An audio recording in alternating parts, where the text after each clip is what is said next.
क्या धरती हमें किसी बड़े खतरे का संकेत दे रही है?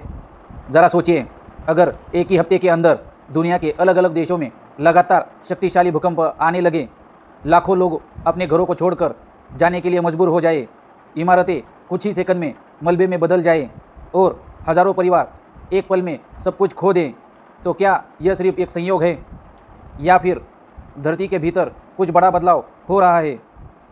नमस्कार दोस्तों, मैं हूं किशोर और आज हम बात करेंगे हाल ही में दुनिया के अलग अलग देशों में आए शक्तिशाली भूकंपों की।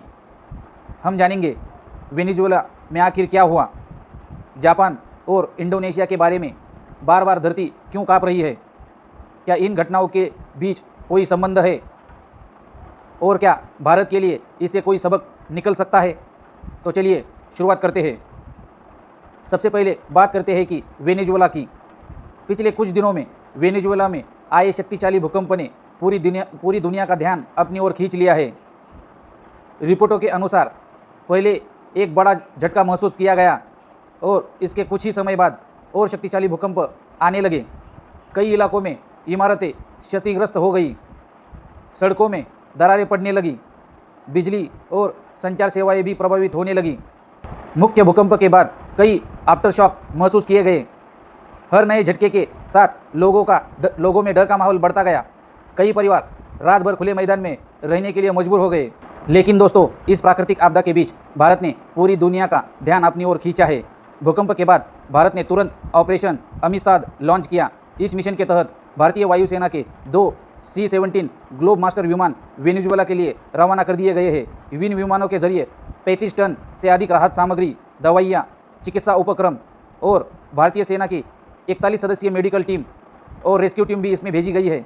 इसके साथ ही 2 पोर्टल फील्ड हॉस्पिटल भी भेजे गए हैं ताकि घायल लोगों को तुरंत इलाज शुरू किया जा सके। भारत के विदेश मंत्रालय ने कहा है कि इस कठिन समय में भारत वेनेजुएला की जनता के साथ मजबूती से खड़ा रहा है और ज़रूरत पड़ने पर आगे भी हर संभव सहायता देने के लिए तैयार है। दोस्तों, यह पहली बार नहीं जब भारत ने किसी दूसरे देश की आपदा में इतनी तेज़ी से मदद पहुंचाई है। नेपाल, तुर्की, म्यांमार और अब वेनेजुएला। भारत लगातार दुनिया के सामने आने वाले जिम्मेदार और भरोसेमंद मानवीय सहयोग के रूप में अपनी पहचान मजबूत कर रहा है। लेकिन दोस्तों, क्या सिर्फ वेनेजुएला ही इस समय इस खतरे का सामना कर रहा है? तो जवाब है नहीं। अब चलते हैं जापान की ओर। जापान दुनिया का सबसे अधिक भूकंप प्रभावित देशों में गिना जाता है। यह देश प्रशांत महासागर के उस क्षेत्र में स्थित है जिसे रिंग ऑफ फायर भी कहा जाता है। यहीं दुनिया के अधिकांश बड़े भूकंप और ज्वालामुखी गतिविधियां होती रहती है। हाल ही के दिनों में जापान में भी कई भूकंपीय झटके दर्ज किए गए हैं। अधिकांश झटके मध्यम और तीव्रता के थे, लेकिन वहां की सरकारों और आपदा एजेंसियों लगातार अलर्ट रही है। अब बात करते हैं इंडोनेशिया की। इंडोनेशिया भी उसी रिंग ऑफ फायर का हिस्सा है। इस कारण यहाँ अक्सर भूकंप आते रहते हैं। हाल ही में यहाँ भी कई स्थानों पर धरती कांपने लगी है।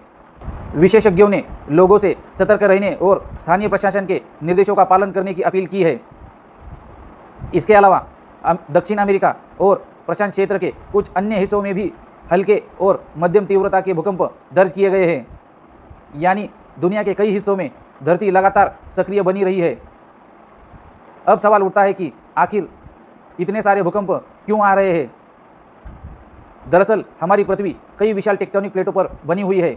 यह प्लेटें लगातार बहुत धीमी गति से खिसकती रहती है। जब 2 प्लेटों के बीच दबाव बहुत अधिक बढ़ जाता है तो अचानक ऊर्जा निकलती है और उसी ऊर्जा के कारण धरती कांपने लगती है। इसी घटना को हम भूकंप कहते हैं।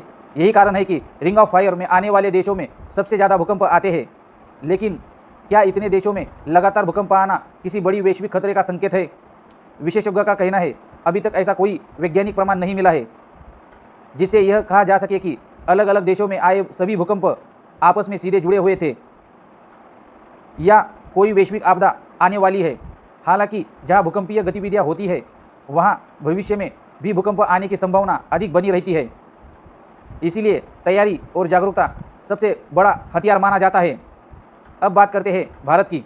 भारत का एक बड़ा हिस्सा भी भूकंपीय संभावित क्षेत्रों में आता है, खासकर हिमालयी क्षेत्र, उत्तर पूर्व भारत, गुजरात का कच्छ का इलाका और दिल्ली NCR जैसे क्षेत्र भूकंप के लिहाज से संवेदनशील माने जाते हैं। विशेषज्ञ सलाह देते हैं कि भूकंप के दौरान घबराने की बजाय मजबूत मेज के नीचे शरण ले ले, लिफ्ट का प्रयोग न करें और झटके रुकने तक शांत रहे। तो दोस्तों, भूकंप को रोका नहीं जा सकता, लेकिन सही तैयारी और मजबूत रणनीति के कारण समय पर बचाव व्यवस्था और लोगों में जागरूकता हजारों लोगों की जान बचाई जा सकती है। अब आपकी राय क्या है? दुनिया को भूकंप जैसे प्राकृतिक आपदाओं से निपटने के लिए और बेहतर तैयारी करनी चाहिए? आपकी राय कमेंट में ज़रूर बताइए।